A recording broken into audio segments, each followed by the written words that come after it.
Road trip muna tayo mga kaibigan.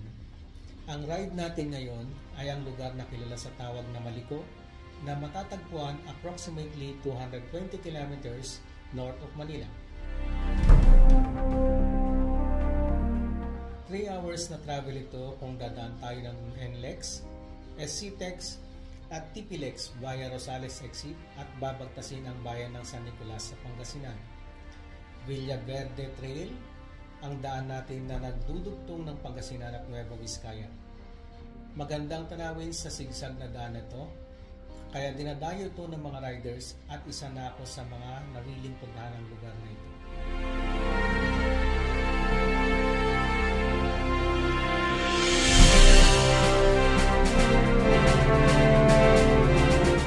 Sa video ito ay hanggang kulibong lamang ang aking narating gawa ng kailangan ko rin makauwi dahil ang paalam ko ay karatig bayan lamang ang aking bayan.